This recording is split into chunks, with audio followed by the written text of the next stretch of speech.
নির্বাচনের পরে আওয়ামী লীগের করণীয় কি এবং আওয়ামী লীগ কোন পথে হাঁটবে সেই বিষয় নিয়ে আমি আমার মত থেকে আলোচনা করব। অবশ্যই ভিডিওটি দেখবেন।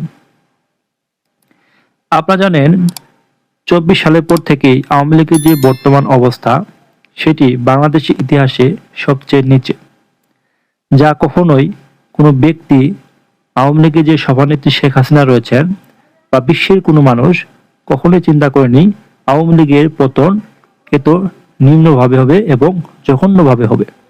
কিন্তু নির্বাচনের পরে আওয়ামী লীগের অবস্থা কেমন হবে এবং আওয়ামী লীগ কি ফিরে আসার বা তাদের মধ্য থেকে কোনো আন্দোলন সংগ্রাম রাজপথে আসার কোনো সম্ভাবনা আছে কিনা সেটি নিয়ে আলোচনা করব।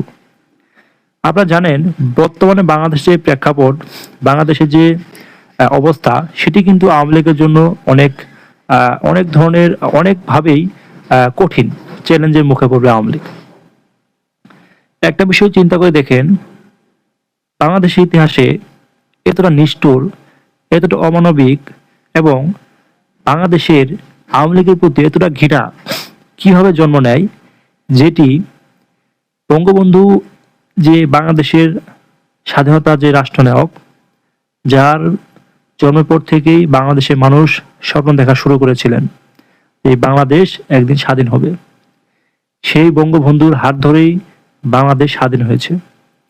কিন্তু দুঃখের বিষয় হলো তার যে বাসা রয়েছে, বাসভবন রয়েছে ধানমন্ডি 32, যেখান থেকে তিনি বাংলাদেশের এবং পশ্চিম পাকিস্তানে যেভাবে বিভিন্ন হিসাব নিকাশ রাজনৈতিক প্রেক্ষাপট তৈরি করেছেন, সেই বাসার প্রতি কতটা ক্ষোভ থাকলে তার বাসা এবং শেখ হাসিনা বাসভবন, বঙ্গবন্ধুর মূর্তি, সকল ভাস্কর্য রয়েছে বঙ্গবন্ধুর সকল বিষয়ের উপরে আক্রমণ করে ধ্বংস করা হয়েছে।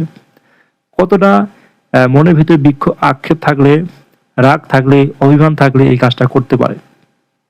বিষয়টা কিন্তু ডিপলি চিন্তা করতে হবে, নিরপেক্ষভাবে চিন্তা করতে হবে।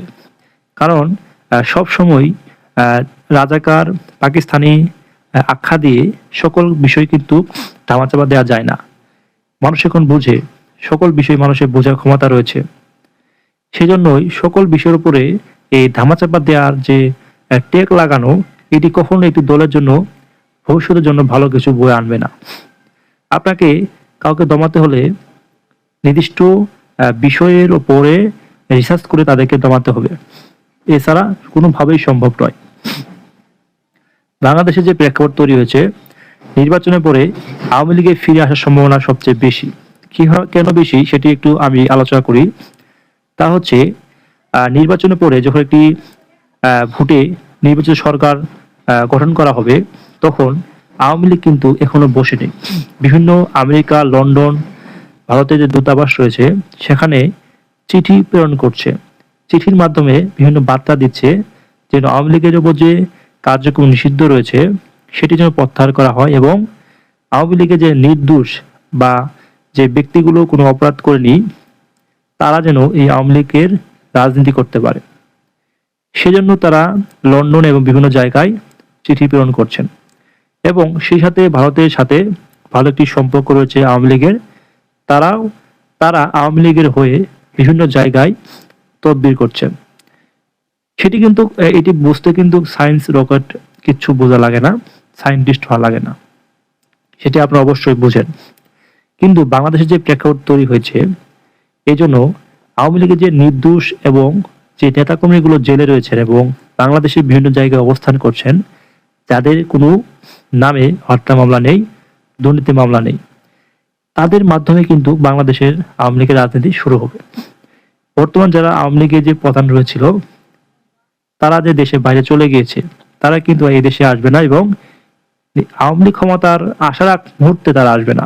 এমনকি আওয়ামী লীগের জন ক্ষমতা আসবে তখন তারা হয়তো দেশে ফিরবে তারেক রহমানের মতো, এছাড়া কোনোভাবেই সম্ভব নয়। এটি হলো নিরপেক্ষ একটি বিশ্লেষণ। এখন প্রশ্ন হচ্ছে, যাদের নামে দুর্নীতি বা হত্যা মামলা নেই, তাদের দ্বারা কি আওয়ামী লীগের যে তৃণমূল নেতাকর্মী রয়েছে তারা কি তাদের নেতা মানবে এবং তাদের নেতৃত্বে কি রাজপথ কাঁপাবে? এইটাও কিন্তু একটি প্রশ্ন। এখন বিষয় হলো আওয়ামী লীগের অস্তিত্বের লড়াই। যেই ব্যক্তি, যেই মানুষ শেখ হাসিনার নির্দেশে দলের প্রধান হয়ে নেতৃত্ব দিবে। তৃণমূল এবং যে ওয়ার্ড পর্যায়ের নেতা রয়েছে তারা তাকে গ্রহণ করেই রাজপথে নামবে। এটি হলো তাদের অস্তিত্বের লড়াই। সেই জন্য আওয়ামী লীগের রাজপথে নামতে হলে সর্বপ্রথম তাদের উপর যে নিষেধাজ্ঞা রয়েছে কার্যক্রম সেটি উইথড্র করতে হবে এবং প্রত্যাহার করতে হবে। সেটি প্রত্যাহার করার পর থেকেই আমরা বুঝতে পারবো আওয়ামী লীগের রাজনীতি কোন দিকে যাচ্ছে এবং আওয়ামী লীগের উপর বা আওয়ামী লীগের নেতৃত্ব কে দিচ্ছেন বাংলাদেশে থাকা অবস্থায়, সেটিও কিন্তু দেখার বিষয়। এখন নির্বাচনের পরে আওয়ামী লীগের প্রথম লক্ষ্য হবে তাদের কার্যক্রম নিষিদ্ধ রয়েছে সেটি প্রত্যাহার করা। সেই কার্যক্রম নিষিদ্ধ প্রত্যাহার পর থেকেই তারা বাংলাদেশের রাজনীতি মাঠে ছোট ছোট কিছু সমাবেশের ডাক দিবে এবং হরতাল অবরোধ করবে। তারই মাধ্যমে কিন্তু তারা দেশের রাজনীতিতে প্রবেশ করবে এবং এই আস্তে আস্তে প্রবেশ করার মাধ্যমে নর্মালাইজ হবে এবং বিষয়টি অনেকেই হালকাভাবে দেখবে। এর মাধ্যমে ধীরে ধীরে ধীরে ধীরে তাদের যে কার্যক্রম রয়েছে সেটি বড় আকারে প্রকাশ পাবে। এটি হবে তাদের করণীয়। এছাড়া আর কোনো তাদের পথ খোলা নেই।